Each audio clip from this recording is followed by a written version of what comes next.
He's got to survive. And I think that he realizes the only way to survive is daddy. Weak King Charles is putting the future of the British royal family under threat by making the, and I'm going to be honest about this, insane decision to hand Buckingham Palace to Prince Harry. Would he take a room within an institution that he hates so much? Because he's a two-faced liar, that's what he is. Doing a second spare 2.0. Prince Harry may be heading back to Britain alone, and this time, Meghan could be watching from California as the palace doors open for him and stay firmly closed for her. Only weeks after their highly secretive summer visit, another royal return is already being discussed. But why should we allow him to keep the door open when he slagged everything off about the royal family, unless he's worked out his wife is a witch and he wants out? Reports suggest Harry is expected in the United Kingdom in September for the Well-Child Awards, and this trip could come with something he did not have last time, a room inside Buckingham Palace. Yet the same reporting has raised a far more uncomfortable possibility. Windsor may remain off-limits, especially if Meghan tries to come with him. That creates a brutal picture. Harry, the prince who spent years criticizing the institution, could be driven through the gates of the most famous royal residence in the world. This is a last resort. They are concerned about money. They spend millions of dollars on security every year, millions of dollars on security. Harry is going to have to pay out millions of dollars for this Daily Mail loss. That is I've heard my sources who are close to Harry's team have said that everyone is sweating regarding that money. We're going to find out how much they owe later this month, but sweating over how much Harry's going to owe for the Daily Mail case. And I just think that Harry looks at his future and realizes that his skills are very limited. Meghan, meanwhile, may be left outside the entire story, thousands of miles away, unable to control the images, the meetings, or the headlines that follow. And that is why this is much bigger than a hotel arrangement. A palace room would instantly become a symbol. It would suggest that Harry still has access. It would suggest that someone inside the royal system is willing to make space for him. This is madness.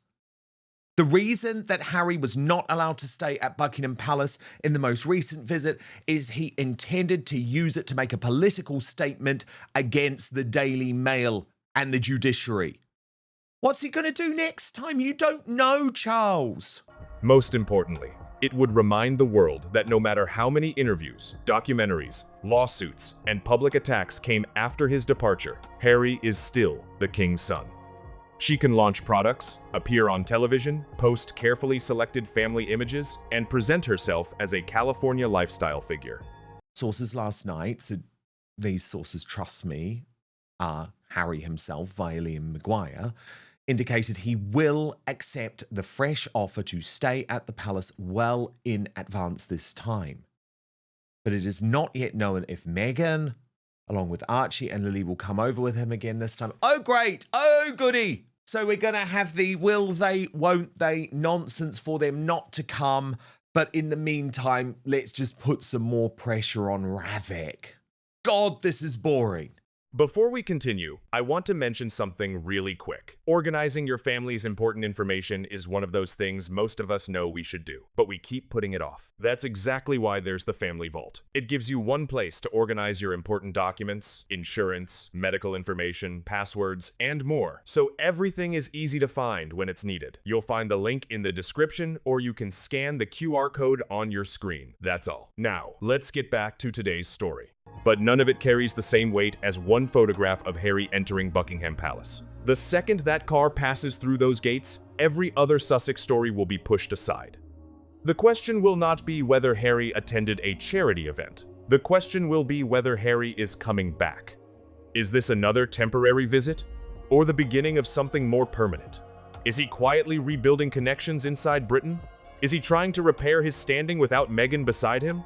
A few years ago that Harry and Meghan had actually asked to live in Windsor Castle. Yep. So if they were offered Windsor Castle to stay when they visit in the UK, that would be considered a bit of a win for them, because we know that they personally approached Queen Elizabeth and she said, no, I live in Windsor Castle. I don't want you to live in Windsor Castle. You guys can have Frogmore Cottage.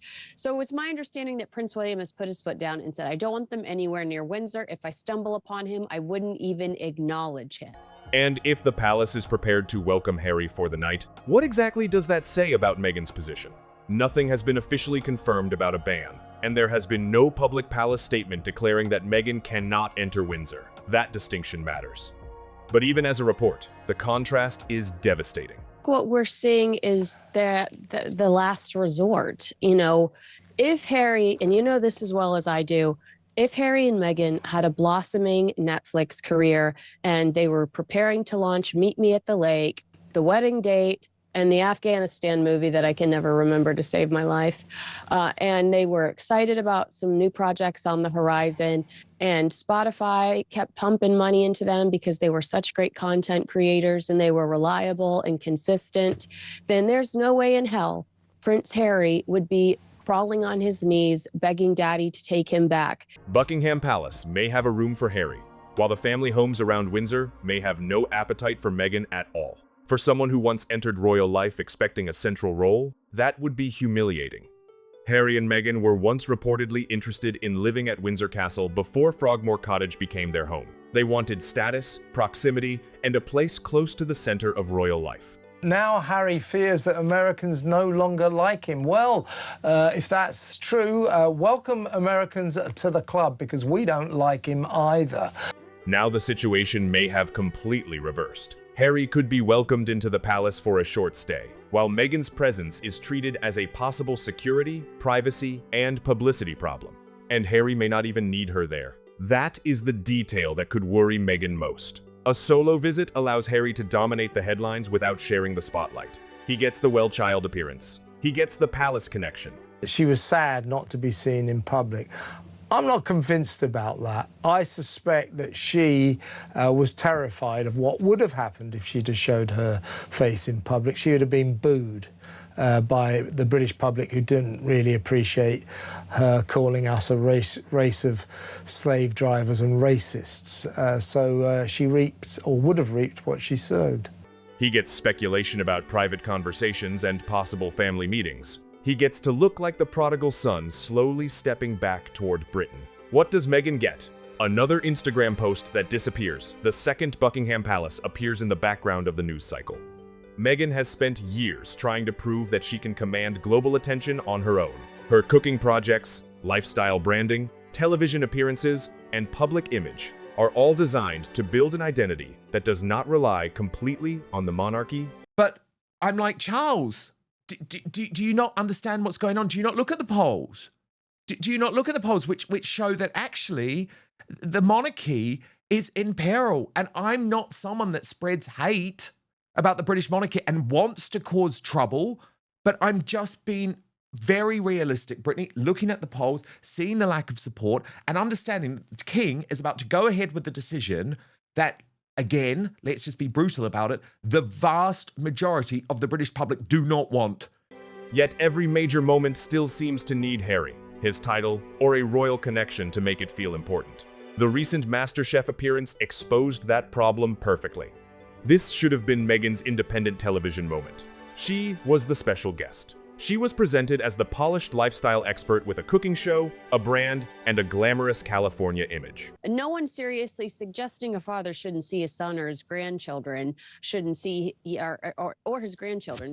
The grandfather shouldn't see his grandchildren. The concern is whether private reconciliation eventually becomes a pathway towards the half-in, half-out arrangement that Harry and Meghan originally wanted. The spotlight was supposed to be on her reactions, her opinions, and her connection to the contestants. Then Harry appeared on a video call. Suddenly, Meghan was no longer the biggest attraction in her own segment. Viewers focused on the prince appearing on screen. Commentators questioned whether the moment had really been spontaneous. The entire scene became another example of Harry's royal identity being used to create excitement around a Meghan project. That is the same dynamic playing out now, only on a much larger stage. These charities that are fueled so much by important volunteers have spent months preparing for you to make a visit, preparing for you to make an appearance. You know, there was the story about how the school, I believe it was in Brooklyn or it was somewhere in New York, had to repaint the room Meghan was going to be in, had to purchase throw pillows because Meghan had some very clear Meghan had a very clear visual that she wanted when she was coming in to read these children the bench. Meghan's television appearance had barely finished generating headlines before one report about Harry possibly staying at Buckingham Palace swallowed the conversation. Months of preparation for her solo image were overtaken by a bedroom inside a royal building. Meghan may not enjoy being eclipsed, but she also understands exactly how useful Harry's access can be. I have a hard time believing he's trying to come back to the UK as a working prince. You know, you don't behave like that and think that there's still going to be a door open for you when you're talking about, downstairs on a rugby podcast. The Sussex brand needs mystery. It needs questions about private meetings, secret visits, hidden photographs, and what may have happened behind closed doors. A simple charity trip creates limited attention. A prince sleeping inside Buckingham Palace creates days of speculation. Meghan does not even have to attend to benefit from it.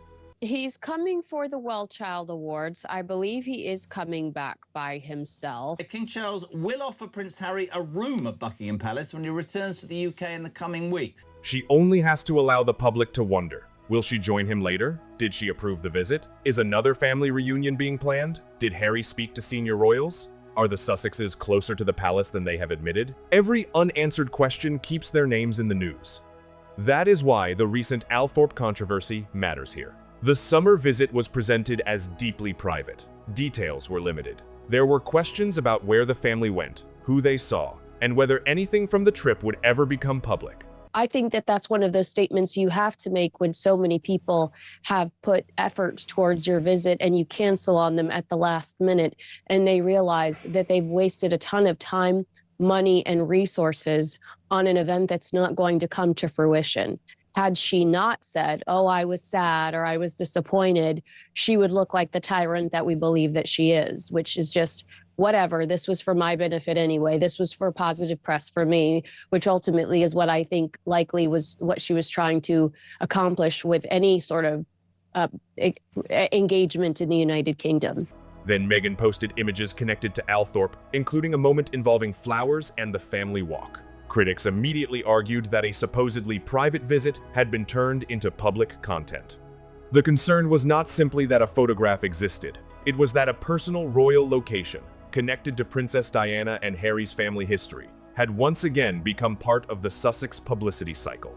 If this offer is confirmed, he would once again be staying inside one of the most recognizable royal residences in the world. This is all for their brand. This is all about a few clicks. You are both part of a couple who said that the monarchy is racist and everything about it is fundamentally wrong. Why? The images gave Meghan attention, created new headlines, and allowed her to control the story after the visit was over. Now imagine the same anxiety surrounding Buckingham Palace. No one is claiming Meghan will secretly photograph rooms or record private conversations. There is no proof she will even be in Britain. But after the Althorp posts, people inside royal circles would be foolish not to wonder how any future visit might later be used. It just sits badly with me. It sits better with me if he stood up to his wife and said, this is where I come from, this is what I believe in, you're going to be a part of this, you might not like it. But he ran out of this country and slagged everything off and now seems to want to come back. And I don't know, maybe I'm wrong. He's using, presumably, the argument that he wants a relationship with his father. A cropped picture near a gate would be enough. A vague caption about healing, home, family, or legacy would be enough. Even a blurred palace background could send the internet into a frenzy and make the Sussexes appear closer to the monarchy than they really are. That difference between reality and appearance is where the Sussexes have always been strongest. They do not need an official royal role. They do not need to stand on a balcony or receive a public announcement. They only need the visual suggestion that Harry still belongs inside. From there, the public does the rest of the work for them. Royal access becomes the product. Prince William made it abundantly clear that Harry and Meghan cannot be offered accommodation at Windsor Castle. And I think that that's important because it tells us that there's not even an inch of thawing happening between the brothers. He doesn't want to risk an unexpected encounter with Harry, especially Meghan.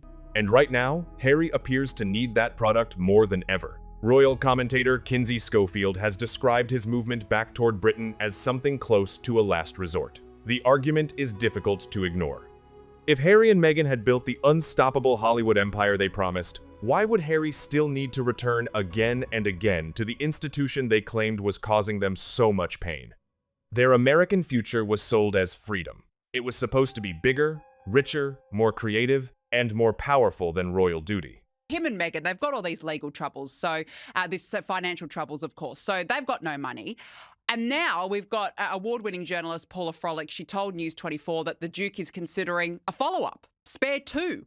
And that, this is how they're going to get their next payday. Goodness me. Look, it wouldn't surprise me. I've got to be honest. It wouldn't surprise me, Christo, if he did go down this path. And I was worried during his UK visit that he was there to collect information when he was catching up with the King and the Queen. They would produce major projects, build charitable influence, sign huge media deals, and become global figures on their own terms. But the results have never matched the original promise. The Spotify partnership collapsed. Netflix produced attention, but it did not turn them into a reliable entertainment powerhouse. Meghan's lifestyle ventures generate headlines, yet much of that attention comes from controversy, criticism, or the continued use of her royal title. Harry's biggest stories still involve security, family conflict, Britain, his old status, or the possibility of returning. Well, I don't know what else he could complain about. What else is in there? I mean, again, there were so many things in the original Spare book that were just, and I think we discussed this last time about having the small bedroom in Sandringham. I mean, you're in a royal palace. I mean, most people would be happy to be in the palace, but you've got the smallest bedroom. So, there were strange things that he focused on. But you're absolutely right. And this is where I think William and, of course, let's not forget Princess Catherine are particularly smart, because they know that there is always this risk now that they are scouting for material. Harry has fame, but no obvious long-term career that exists separately from being Prince Harry. Meghan has a brand, but the words Duchess of Sussex still do more work than any product she sells. The couple claimed the monarchy was holding them back, yet the monarchy remains the only engine powerful enough to pull them back onto the front page whenever public interest begins to fade. And maintaining their lifestyle cannot be cheap. Security costs, legal disputes, staff, travel, and a massive California property all create pressure. That does not mean wild claims about bankruptcy should be treated as fact. He treats it as if this is some big loss to humanity, that Meghan Markle is not available for paparazzi shots or for photos, when in reality, I think that there was a huge sense of relief from the Invictus organizers that they didn't have to deal with the chaos. There is no confirmed evidence that they are broke, but the gap between their expensive public image and their limited stream of major successful projects is becoming harder to ignore. One visit can produce international coverage. One rumored meeting can revive reconciliation speculation. One photograph can restart an entire documentary conversation. The institution they attacked has become the safest source of attention they have left. So Harry goes back. He returns for charities. He returns for legal matters. He returns for private visits and family speculation. Now he may return and sleep inside Buckingham Palace itself. I'm sorry, wake up! Harry doesn't know how to behave. Like, what more is it going to take for you to realize he doesn't know how to behave? What more? Like, think on the most recent visit. From the statement about the whitewash in the judiciary to the Joe Marler podcast, he proved he will never know how to behave. That is not just irony. It is the Sussex business model collapsing back into the royal system it was supposed to replace. But Harry's solo return creates a second problem, and this one could threaten Meghan directly. Every time he travels to Britain without her, the public becomes more comfortable imagining Harry as an individual again. He is no longer only one half of the Sussex couple. He becomes the king's son, Diana's son, the former working royal, and the prince with history that existed long before Meghan entered the picture. Why is it that this guy thinks he can do things like this? He cast the die, didn't he? That he went there 8 years ago, or he ran away 8 years ago, isn't it now? Proceeded to sit there with his wife, trashing this country, trashing the royal family, saying the royal family was full of racists, saying we were a nation of slave drivers, and then he expects us to all go, oh, well, that's all forgotten. That's all forgotten. All is forgotten and forgiven. You're back in the fold. I mean, why doesn't he understand that that is not doable? In America, Harry often appears as a supporting figure in Meghan's lifestyle story, a speaker at selected events, or a man explaining grievances from his former life. In Britain, the palace gates instantly restore the image of Prince Harry that the world recognized for decades. The more natural Harry looks in Britain, the weaker the argument becomes that leaving royal life gave him a stronger identity. The more he depends on palace accommodation and family access, the more obvious it becomes that California never replaced what he lost. Palace will hopefully be conscious of keeping family reconciliation separate from any suggestion of an official royal return. However, the optics make it look like Harry's back in the game. If you've got shots of him coming in and out of Buckingham Palace, there are, perception is reality. And the people that threw money at him to disparage his family, like Netflix and Spotify, that's all they're saying. Harry, back in the fold. And the more he returns alone, the easier it becomes to ask whether Meghan is part of his future in Britain at all. Their post-royal story was built around unity. Harry chose Meghan. They faced the institution together. They sat for interviews together, appeared in a documentary together, and presented their exit as a joint act of survival. Their entire commercial identity depended on the idea that they were inseparable. A Harry who repeatedly returns without her creates a completely different narrative. He begins to look like a man testing the road home, one trip at a time. First came private visits, then came renewed family speculation. Now there is talk of palace accommodation. You can't be a 41-year-old man, a father of three, without anything to do. It's not good for you. He's a full-time dad, part-time surfer, part-time pot smoker, and, what else? I don't know. But He's a duke. He's a duke. Remember that? That's what he concluded that he did for a living. He was a duke. That's it.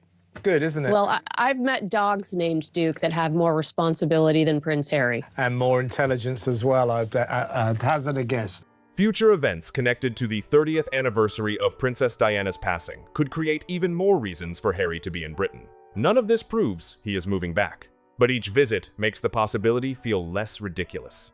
The reported difference between Buckingham Palace and Windsor makes that separation painfully clear. Harry is still family by blood. Harry can be treated as a difficult son and still receive a room.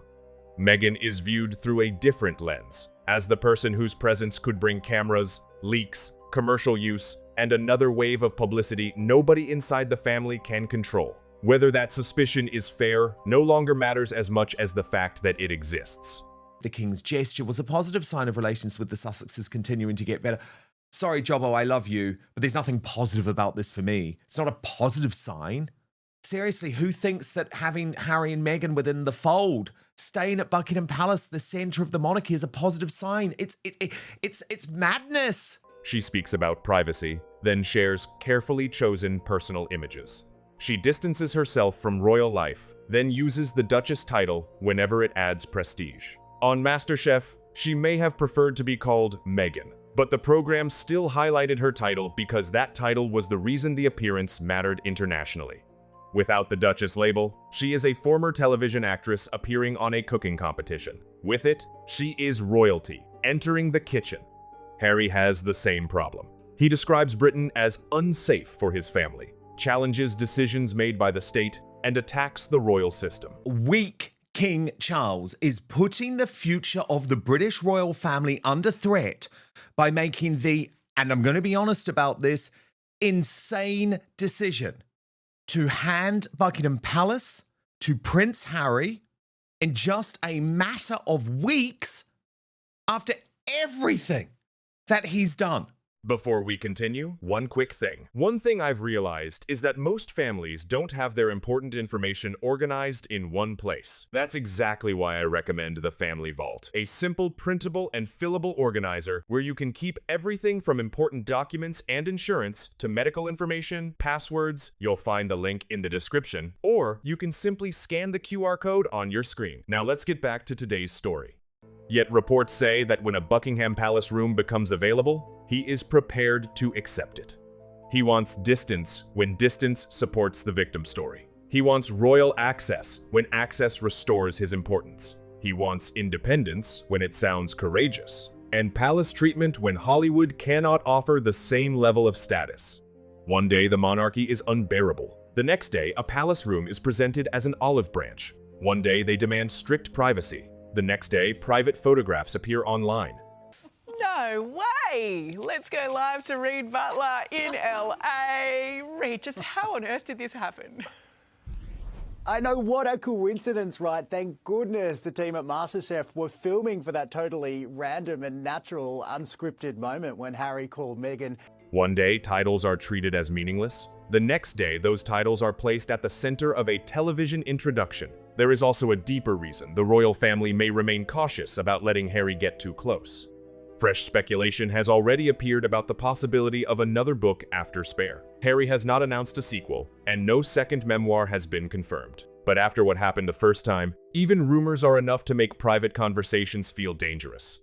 Spare turned intimate family memories into a global publishing event. Interviews transformed personal conflict into entertainment. The Netflix series placed the family breakdown in front of millions of viewers. Harry and Meghan proved that private pain could become extremely valuable content. From camp Harry and Meghan, that Harry has finally dropped that campaign, that he won't continue to insist on armed police protection whenever he comes to Britain for him and his family, because he's trying to mend the bridges he broke. The Mirror is reporting something totally different. Prince Harry is reportedly set to continue his campaign for taxpayer-funded security in the UK amid hopes he could visit more with his family. Why would anyone inside the palace assume the next conversation will remain private? Some commentators have even raised the idea of a confidentiality agreement before serious meetings. That sounds extraordinary when the person involved is a son visiting his own family. But Harry destroyed the old expectation that family access automatically came with discretion. An awkward comment could become a future paragraph. A private apology could become a documentary scene. A tense reunion could be described in another interview. If money pressure grows, a behind-the-scenes story about Harry's return would be one of the most commercially attractive projects available to them. Harry is deeply regressing. He wants to reverse Megxit. Is he going to do it? No. Okay. From California, she could help frame Harry as the wounded son finally being welcomed home. She could present herself as the respectful wife who stayed away to protect the peace. Or she could join a later visit and sell it as a historic moment of family healing. It gives Harry the royal image he has been missing. It gives Meghan another connection to package. But it also creates the appearance of the half-in, half-out arrangement the late Queen refused to allow. Harry can stay inside the palace, while Meghan keeps the California business. Sorry to interrupt. We've had a phone call to studio. Hi, my love. Hi, my husband's here. They can use royal proximity when it helps, avoid royal duty when it does not, and allow the public to believe they remain semi-connected to the institution without receiving any official role. They would not be half in, half out by permission. They would be half in, half out through optics. A palace car, a security convoy, a glimpse through the gates, or one vague post about forgiveness could revive interest in every part of her brand. She would gain the royal glow without taking on royal responsibilities. The palace may rescue Harry's relevance while reminding everyone that he was globally important before Meghan. It may show that his strongest identity still comes from the family she helped him leave. But he's getting a bit concerned because he feels that Americans no longer love him. I'm not sure they ever particularly loved him. They certainly had no particular feelings about him when he turned up in 2018. It may even make viewers question whether Meghan built him a new life or simply separated him from the only role that ever made him truly significant. MasterChef already showed that her solo projects still need a Harry moment. Her lifestyle image still needs the Duchess title. Her most powerful photographs still rely on royal locations. Her biggest headlines still come from where Harry goes, whom he meets, and whether the palace will let him back inside. Now Harry may be returning again, and Meghan could be excluded from the most important part of the trip. So do not reduce this story to a room offer. This could be Harry testing how much of his old life remains available. It could be the palace separating the prince from the couple. It could be Meghan calculating how to turn a visit she does not control into publicity she desperately needs.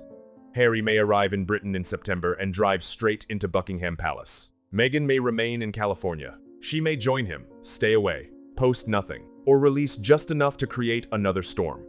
Windsor may be closed to her, or the entire report may remain nothing more than speculation. But one truth is already impossible to avoid. Harry and Meghan never built an independent world powerful enough to replace the royal one.